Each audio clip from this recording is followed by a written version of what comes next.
கீழக்கரை லட்சுமிபுரம் வடக்கு ஸ்ரீ மகா குலுமா விளக்காளி அம்மன் ஆலய மண்டல பூஜை 108 சங்காபிஷேகம் திரளான பக்தர்கள் பங்கேற்பு. ராமநாதபுரம் மாவட்டம் கீழக்கரை லட்சுமிபுரம் வடக்கு காஞ்சிரங்குடி வழியில் அமைந்திருக்கும் ஸ்ரீ மகா குலுமா விளக்காளி அம்மன் ஆலய கும்பாபிஷேக விழா கடந்த ஜூன் மாதம் 25ஆம் தேதி நடந்தது. இந்த நிலையில் நேற்று திரளான பக்தர்கள் முன்னிலையில் மண்டல பூஜை விழா வெகு சிறப்பாக நடைபெற்றது.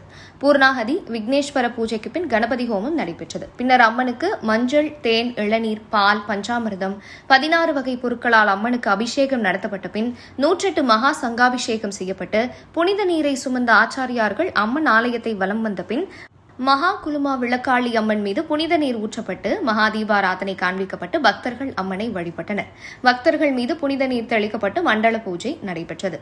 இந்நிகழ்வில் சாயல்குடி மலட்டாறு ஸ்ரீ வாகட குருஜி கலந்து கொண்டு பக்தர்களுக்கு ஆசிர்வாதம் வழங்கினார்.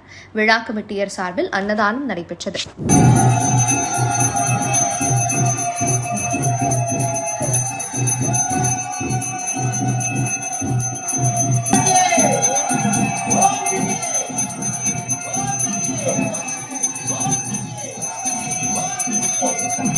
Thank you.